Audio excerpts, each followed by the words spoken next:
Robin Hood Radio now presents Shaw and Tell, local and regional commentary with Shaw Izikson, journalist, editor, photographer, and reporter originally from Baltimore, Maryland. Shaw is the former editor of the Winsted Journal and former reporter for the Lakeville Journal. Shaw was the winner of the 2015 New England Better Newspaper Competition in editorial writing.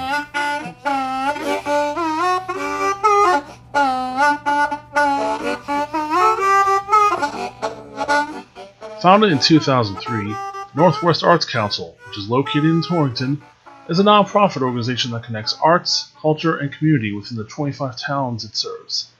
The organization helps to promote both culture and economic development. In this episode of Shaw and Tell, we speak to organization manager Steph Burr about the council and what it's like being an artist living in the northwest corner of Connecticut. We're here today with Steph Burr, the manager of membership and outreach at the Northwest Arts Council. And how long have you been doing this for again here at the Arts Council? I've been with the Arts Council for about a year and a half now. So tell me a little bit about yourself. You're an artist yourself, working at the Arts Council. How long have you been an artist for? I've been an artist all my life, but more professionally, starting to develop my career after college and into the future, hopefully. You're a painter? I am a painter, yep. I have had some success. I'm represented by a gallery in New York City, in the Bronx. And I moved to Torrington about 5 years ago, and I'm realizing that there's a lot of artists that live here, a lot of really, really great artists, but I couldn't really find a sense of community. And then I started to get involved with 5 Points, and I learned about the Arts Council.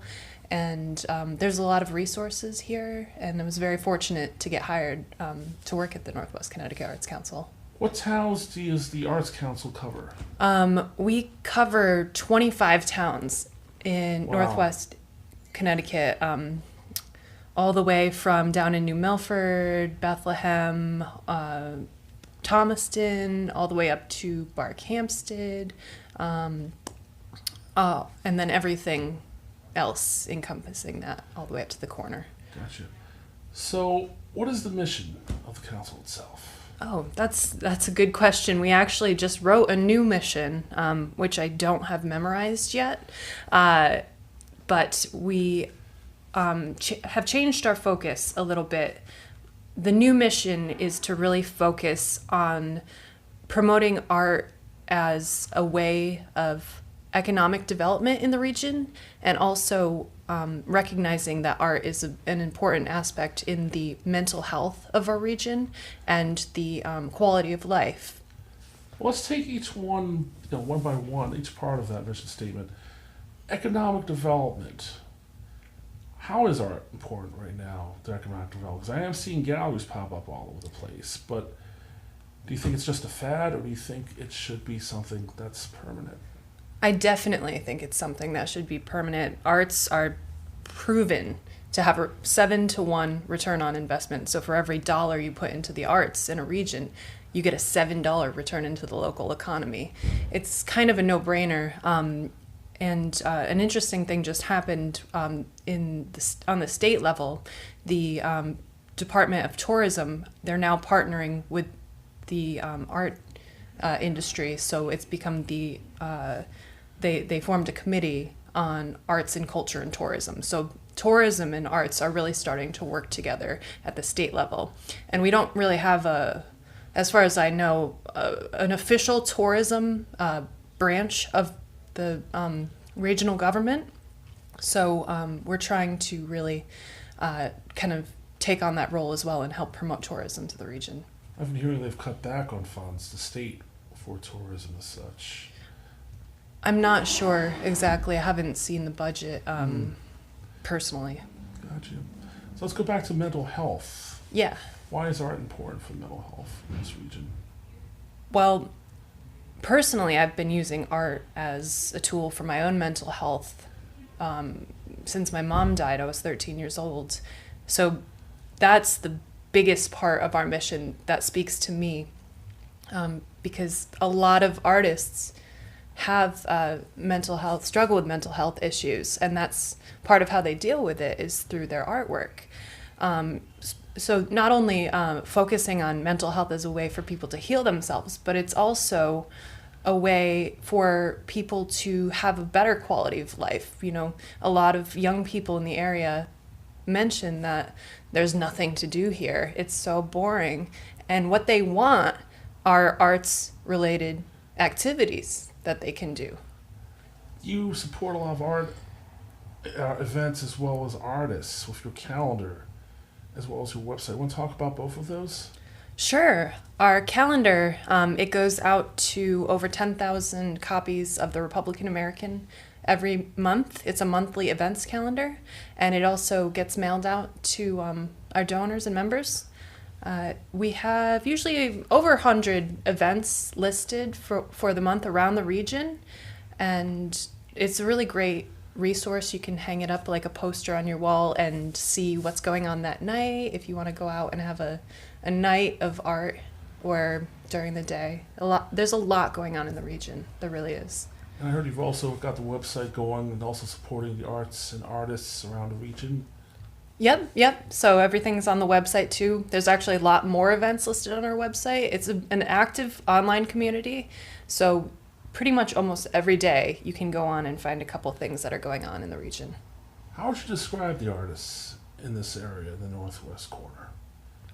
What would you say? Abundant. Definitely, there are a lot of very, very talented artists in this region, and that's our job, is to tell people about these artists and how many. I mean, not only just visual artists, but musicians. There's a lot of amazing theater groups in the area.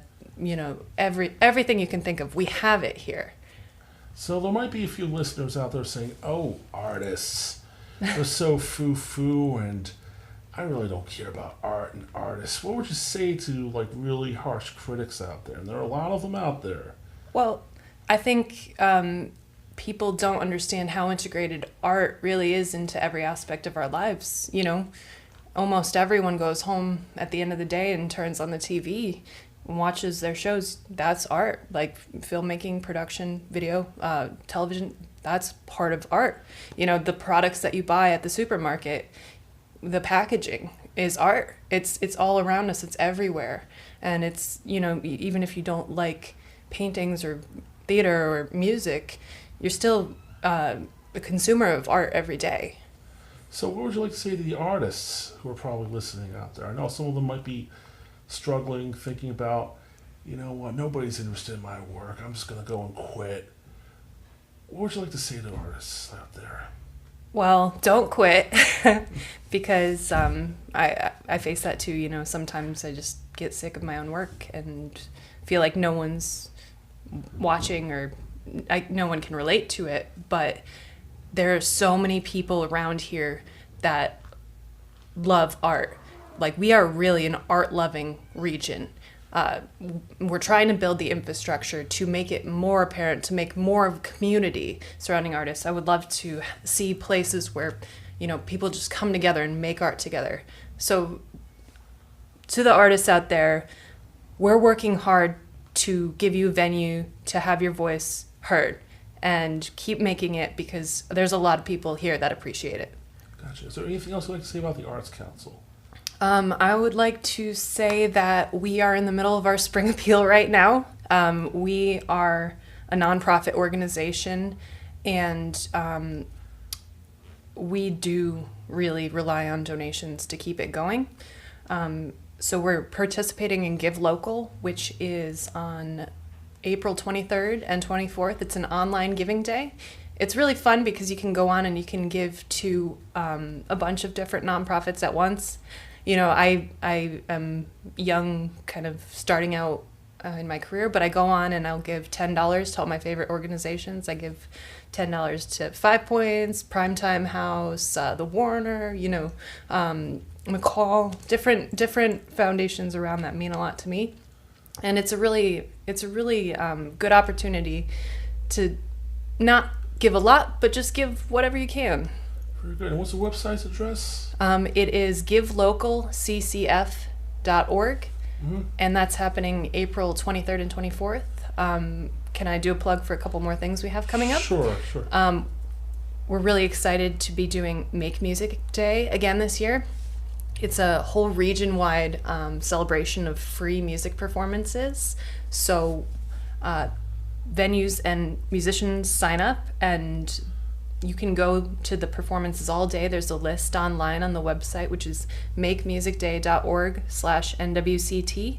And it's on June 21st. It's the summer solstice, and there are free music performances all over the region. It's a Friday, so it's going to be a lot of fun. I really recommend taking the day to hear some nice live music around the region. Very good. And what's the website for the Northwest Arts Council? Our website is artsnwct.org. Very good. Is there anything else you'd like to tell the listeners out there, Radio Land? I guess I'd just like to say keep up the amazing work, and thanks for being such a creative and wonderful community to live in. I love living here, and I think we have a strong, really fun future ahead of us in this region. Steph Burr from the Northwest Arts Council, appreciate your time. Thank you very much. And I'd like to thank all the listeners out there for listening to another episode of Shaw and Tell. This is your host, Shaw Izikson. Appreciate your time. Thank you very much. All opinions on Shaw and Tell are those of the host, Shaw Izikson, produced with assistance and cooperation from Robin Hood Radio.